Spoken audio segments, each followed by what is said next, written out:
I'm Vic. I'm Nick. And we are NV Board Gaming. And today we're going to take a look at Tidal Blades, Heroes of the Reef. This game was designed by Tim and Ben Eisner, published by Druid City Games in collaboration with Skybound Tabletop. It's a 1 to 4 player game.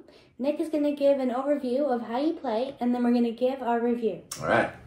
Hey everyone, welcome to the table. We're set up for a 3-player game of Tidal Blades, Heroes of the Reef. So I'm going to give you a look at a player board here. This is who I will play as, the blue player, Cayman. On the board you can see 4 dials here. They all impact the game in different ways. So the focus here, the orange one, will tell you how many die you can roll in challenges and when you fight monsters. The spirit here will indicate how well you can do stunts, which are these cards here. They're like action cards. The higher you are here, the better those stunt cards typically are. Resilience is how many per round you can refresh. When you spend dice, you can actually refresh them and upgrade them. So the higher you are on this dial, the better your dice will get at the end of every round, and also when you do certain actions. And synergy helps you get cards from your deck. So you can see right there, I reveal a card if I move that up. And also, all these dials have in common that you're gonna get victory points when you hit different thresholds on that. They all have that in common, regardless. So that's what our board looks like. So as Cayman, everyone is gonna take 2 of these novice dice and put them in their active dice pool. They will also get 2 fruit and 2 shells in their supply. On top of that, they will have a shell shield from their deck of cards. They'll start with this and with 2 shells on it already, aside from what they started with. So that just knows how your player area starts with. That was if I was the first player. If I was second player, I would get an additional fruit. If I were third player, I would get a fruit and a shell as just the bonus for not being the first player. So in this game, what you're gonna do is you're gonna take actions on various spots on the board. You're gonna get the action of the actual spot and the action of the island or the arena itself. So in this case, let's look at this board right here. If I were to put Cayman here, he has 2 actions this round, and that's signified by the number of discs. We start with 2. Every player starts with 2, so I have 2 blue discs, as you can see on the screen. And I will assign him to one of these spots here if I want. So let's say I assign Cayman to the guard tower, which will get me 1 blue die. So I'll go there, and I'll get 1 of these dice to put in my active. And they have different symbols on it, and you'll see why it matters which die I were to pick, as opposed to the red one, maybe I wanted the blue. We're also, at the beginning of the game, we're going to get these starting challenge cards. So let's mix these up a little bit, so I can give you a better example. We are going to go ahead and have 3 of these. Every player has 3, and you can see these symbols on them. So let's take a look at these 2. We have the shield symbols here, and these tilde symbols here, spirit symbols they call them. That correlates with the board here that I'll show you. So you're gonna move up on these when you do these challenges. So how do you do a challenge? Well, let's go over my turn. I did that, I'm gonna get a blue die, and I'm gonna get a stunt card because it says you draw a stunt card when you're in this arena. So I got my blue die, and I'll take a stunt card from this. These are just action cards I can put in my supply. Then I can look and see if I can do a challenge. And in these 3 arenas, I can, if I have that kind of, that symbol. So you see that symbol in the top left? If I have a challenge card that matches that symbol, I can do a challenge there. I do. So I could potentially do this challenge. Now you recall, I started with 2 of those novice die, and now I got a blue one as well. The blue one won't help me as much because you'll notice those symbols that I mentioned are not on this one, but they do have wilds. However, I think I will use my novice die and try to go for this symbol here. So what you do is you look at your focus on your board. Everyone starts at 1 on all these dials. Focus 1. However, I can spend a fruit to eat one of those fruit and roll an extra die. So now I can roll 2 instead of 1. I will take the danger die of the round we're in. We're in round 1. So this danger die is round 1. And we'll roll these together. So this is saying I did not roll any X, so I do not have to spend any shells. If I were to roll an X, I would spend those shells I have and put it on my shell shield, which has a max of 6 spots. And you can spend these shells when they're on your shield to do different things. You can spend 4, for instance, to change a die to any face that you would like. I don't need that because I didn't roll an X, so I don't lose any of my die. I did roll one of the symbols I wanted, so that's good. I'll put that here. I could potentially be done with this card now. I could go ahead and finish this because I did finish the requirement. I did not do this one what they call push it, so you could try to get this symbol as well. In this case, let's say I do. So I'm going to keep this one that I already had correct, and I'm going to re-roll this one. I did not get it. Not only did I not get the symbol, I got an X. So that's when I spend my shell and put it on my shell shield that I showed you. I could do this again. I started with 2 shells. Now I'm thinking, okay, I'm gonna lose another shell to keep this die, but it's not what I wanted. So I'm gonna keep the die, I'm gonna go put it over in my spent, as well as this one. So they're both spent dice. I tried to use them in a challenge, and I succeeded, but I didn't get to push it. So what I'm gonna do is on my board, I am going to get 1 value in my spirit because I did 1. And I will keep this card and go ahead and slide it underneath the fighting style that matches that symbol. This will help me in fighting monsters. You'll also notice that I have a victory point here for the end of the game as well. That's the symbol for the victory point. So I'm gonna slide that underneath. There's another thing I have to check here. So if I did that challenge here, the judge, this figure right here, he was able to watch that challenge. In that case, I move up on the champions board because the judge was in the arena when I did that challenge. So I look for my sculpt here. There he is. There's Cayman right there. He's going to move up 1 spot because the judge saw that. So 1 spot if you're in the same arena as the judge when you do a challenge. So those are your actions. The other player can go ahead and assign somewhere. On this spot, you move a boat as the arena, and it gives you an immediate bonus. So in this case, a stunt card, a shell, a spot in the champion board, 2 fruit, a challenge card from either the supply or top deck, a novice die, or +1 on a trait of your choice. So that is the ability of the entire arena. But you can obviously get your spots as well. This just gives you an extra spot. So if you were to jump over 2 of them, you're going to collect both bonuses. Don't have to worry about that. In this spot, you'll get 2 fruit and the first player marker. In this spot, you'll get 2 shells, obviously. And this is just the spot for the judge where he stands to watch. And he's going to rotate around the table every round. So he will move. In this spot here, you can, every time you're in any of these spots, you can buy a card from the market. And those typically cost fruit, but either way, like some of them cost trophy on the champion board. But either way, you're going to spend whatever's on the left and you're going to get whatever's on the right.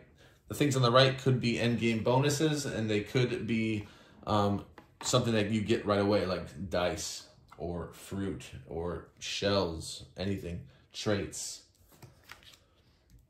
Okay, so in any of these spots right here that I just referenced in these first 3, you can do a challenge because it has those symbols that relate to cards in your hand. So if you do have a matching that matching fight style, you can do a challenge in there. This, however, let me go over this real quick. Get a fruit and discard 2 from the market, which is nice because you can discard 2 and have the first dibs on the next 2 that come out if you were to buy from the market as opposed to gain a fruit. So I can be the first one to have dibs on these 2 cards. So that's pretty cool. This one, 2 shells, obviously. And this one, I'm going to come back to that one because that is also related to the end of the round. So it actually does something that you do at the end of the round as well. Other spots you can go ahead and go to. You'll notice that in these spots, you can only assign 1 worker. They're closed off. However, there are spots that are dashed where anyone can go at any time. You can see those over here at the Citadel of Time and at the Fold. So here, anyone can go there to refresh their spent dice. Here to get shells, here to get 3 fruits, but you do not get the bonus action. And here to get a challenge card and the bonus action. So you're going to get the bonus action regardless, unless you go to this one where it actually is crossed out that you're not going to get this bonus action. The bonus action here is choose or draw 2 challenges. So you can choose them up here. They refresh immediately as well. Here's where you fight monsters. So it's similar to doing a challenge. You're going to roll dice as much as your focus allows you. And you can spend fruit to roll more. And you have to come up with these results. In this example, you would get a champion if you were to roll 2 of these in the blue dice. So you have to have the blue dice for these. But if you roll 2 of these shields that are called resilience, if you roll 2 of them, you're going to put your hit markers on there, and you're going to get a spot in the champion board. There's also negative things if you did not hit them, for instance, and they attacked. So you could lose when they invade. You could potentially lose 2 shells and 2 fruit. If you do defeat them, you draw a stunt card and gain 3 fruit. So that's nice. A kill bonus here of the trophy. And if they end up, because these are going to rotate down after the end of a round, and I'll go over what all happens there. But there are negative consequences if they do make it out alive, especially if you didn't contribute to hitting those monsters when they escape from the fold.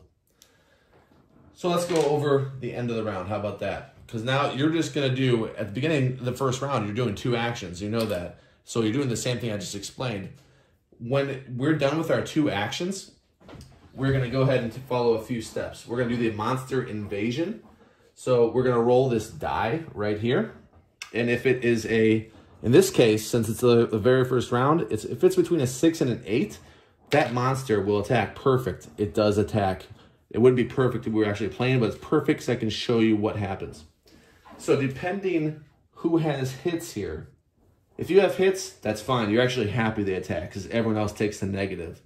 So they're going to go ahead and the monster is going to attack.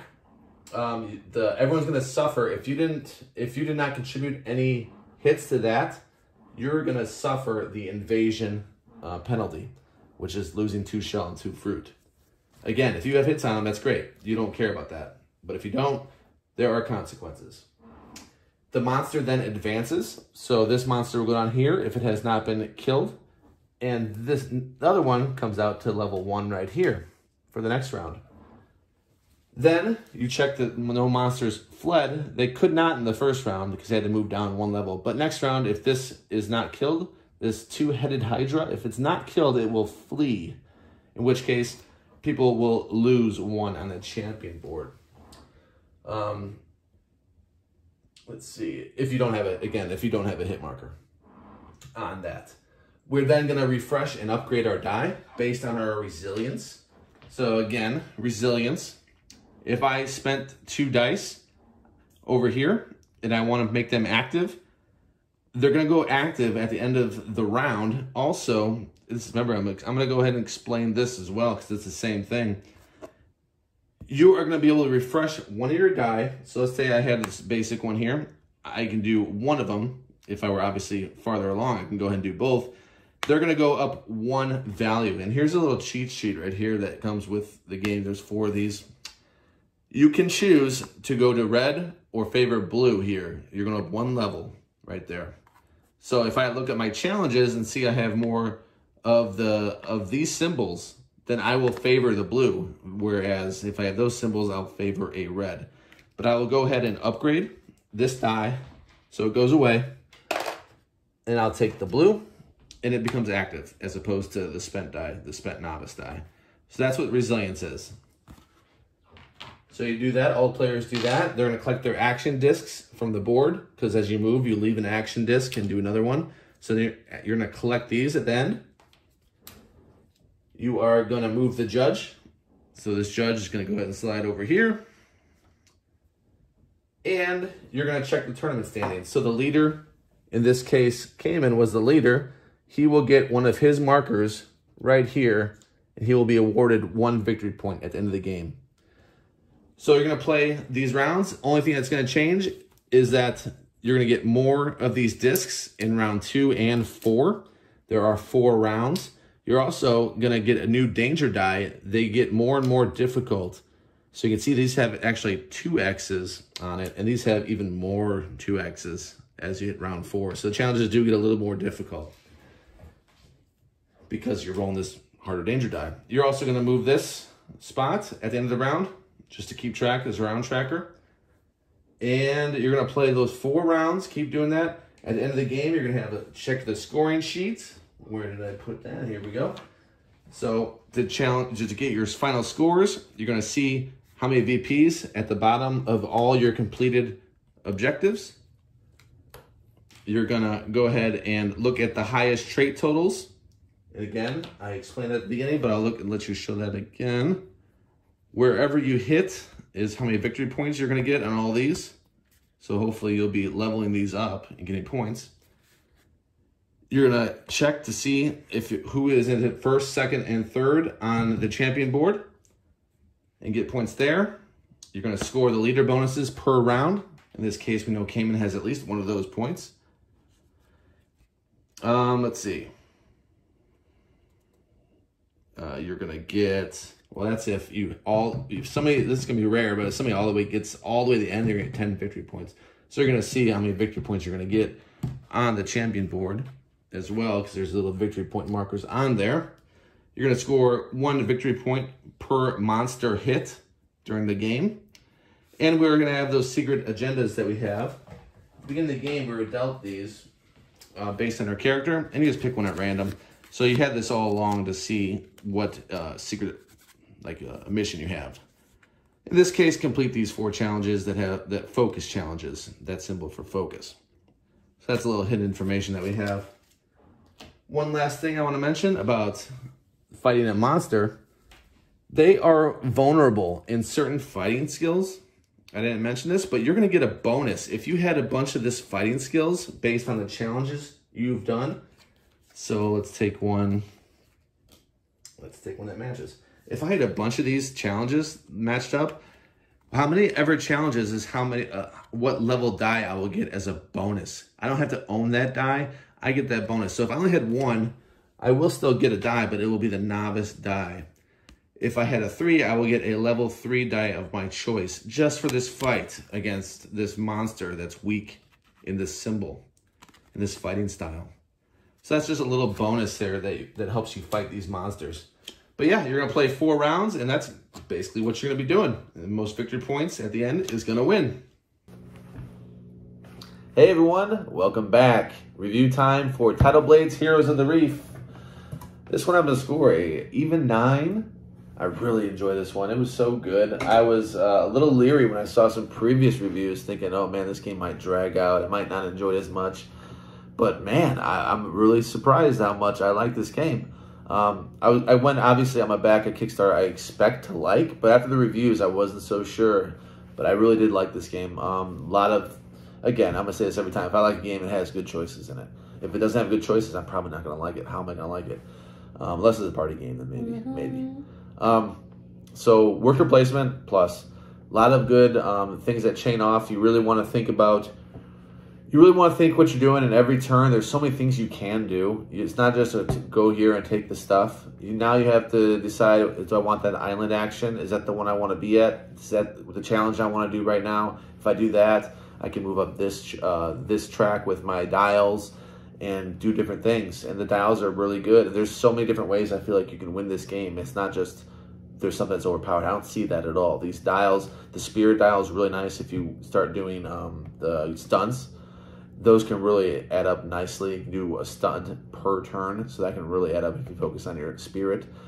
Your focus dial would help with dice rolling and so forth. Your synergy, which you don't think is going to be that good, but then you realize how powerful some of those cards actually are. There are some amazing cards in your deck.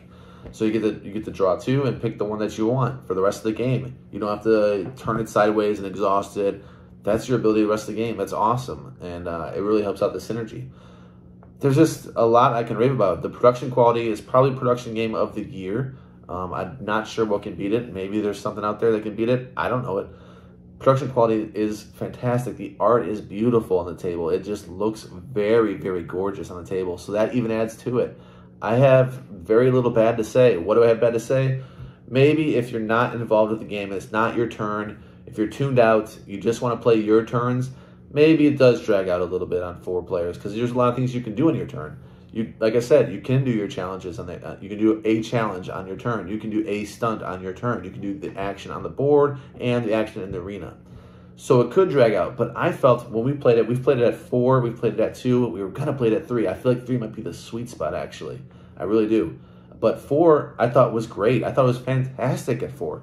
But I was involved with my friends on their turns. I actually cared about their turns. I didn't just start flipping through my phone. That's going to hurt a game if I just don't care about their turns. I actually did. You might not, though. I don't know. So I might ding it just barely. Not to get above a 9 just for that. But everything else is just so good. I loved it so much. And I'm going to stop talking because that was 3 minutes speech. So what do you got, Vic? I scored it high as well. I gave it 9.4. Yeah, I awesome. really enjoy the game. I think it's beautiful. I like the cute characters. I'm always about that. Like I played the little eco guy in particular, but everybody has different character abilities, and they seem to balance well. Like they don't seem. I mean, it depends on what you draw, of course, and what you decide ultimately to draft out of the 2 choices that you have.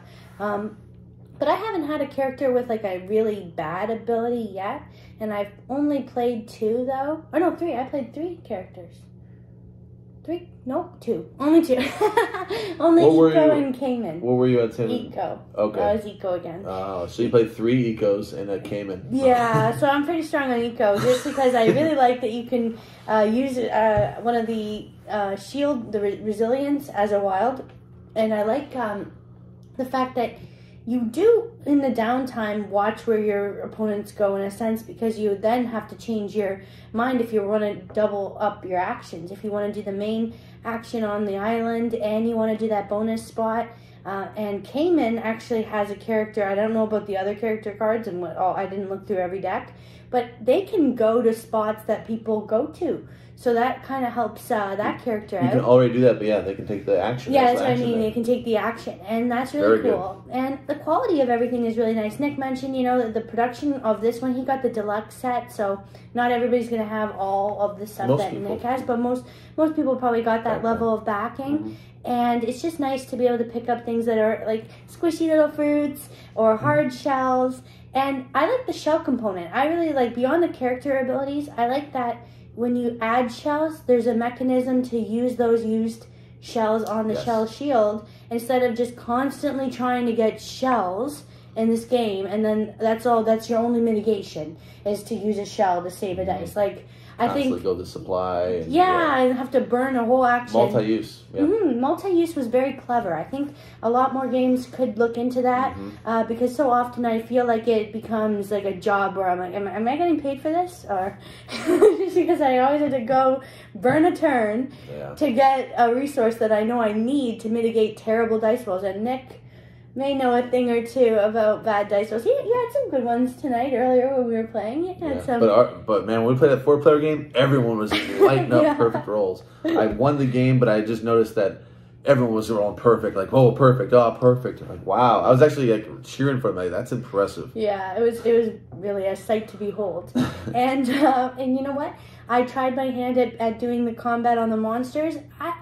I think it's fun. I mean, there's so many choices. As Nick said, you can go to so many different places, different ways to win. You don't have to set out to do one thing in particular. And I had focused before on the dials. And I think that secret challenge adds another layer to help you guide your decisions if you want to go for that. Because, you know, 7, the game doesn't have high scoring. It's not a point salad necessarily. Not at all. So when you see things like 5, oh, go for that. Like, maybe go for that challenge and try it out. But, you know, just it's a good experience, win or lose. I enjoyed it. Had a lot of fun. And there's not too much meanness. I don't know if there's a card in the deck. I haven't looked at every single card. But you're not doing things that are really nasty to each other. Nah. So I appreciate that. Because I always feel bad, you know. I always seem to target one of Nick's friends in particular, and then he'll get me back, and then we just look at each other across the table. And, and so, I don't know. I'm a lover, not a fighter. And yeah, the point to Vic's point about the game points, I think the highest we've seen is 35 or 34. And it usually sits in the 20s, pretty average in the 20s. So it's not a high scoring game, like she said. So those points, every point you get is gratifying and valuable. Yeah, because you see on your board, oh, I get 1 point if I go to this dial, or 2. Well, that could be 10% of your score if you get 20 points. So that is that's something to keep in mind. We see those low totals. It's not invaluable. Also, what do you think is the weakest point of this game? Do you have something in mind that, like, oh, there's one thing I knocked it? Do you have anything? Yeah, when the monsters flee. Okay. When the monsters flee and they attack you for not having participated, or you beat up one monster because you lose the dice. Like, you lose the dice when you attack the monster, unless you have a special ability, which I can't speak to. But you lose the dice when you fight a monster, so you're not going to go after both monsters. You don't get a chance to hit both. So for me, I actually went after a monster, like, rarely I ever do it, and I did it, and I put some good hits in. I did some, and then the other monster attacked. Hey! And then, like, I was still a loser, and I thought, I'm gonna avoid losing a die, but then I ended up losing something else. So that's, for me, I guess, the one thing I feel like it's futile in that regard. I asked you that because I had the same thing in my mind. The monster is the weakest part of the game. It kind of brings it down a little bit because it's I'm the least excited to do that action. I don't know, the fact that you have to do it, you just roll dice for that action. You don't get to do any challenges. You could do a stunt card, though, if that helps you there.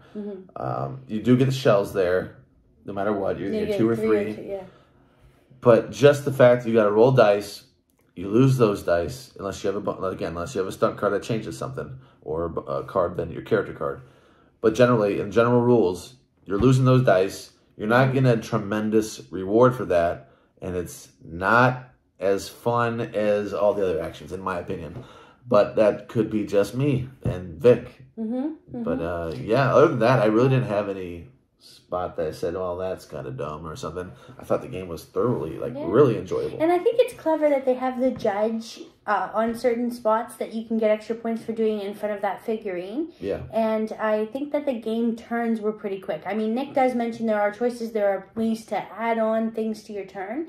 But I didn't find, like, I was waiting around forever for someone to have analysis paralysis. Oh, no, what am I going to do? And I'm really the one who undoes my turns more than anybody. I do it too. In this game, there's a lot to think about too. Yeah. Just like you said with the judge, that's just another thing to think about. Do I want to wait till next round when he's here to do that? And you only get 4 rounds. You only get 4 rounds to get extra tokens. It goes by real quick. Even the cleverness of having that damage dice get harder. I mean, wow. And then there's mitigation for that as well with different character cards. I haven't looked at them all, but I know Eco has a little trick up his sleeve. Yeah. Well, a 9.4 and a 9 from us. That's a pretty rave review from both of us. And the people we've played with loved it too. So that is definitely a strong score. So good Kickstarter right here. Yeah. Check it out. Thank you so much for joining us. Like this video if you haven't already, and please do subscribe. We appreciate anybody that will tune in to our videos and subscribe to our channel for great content. See you next time. Mwah.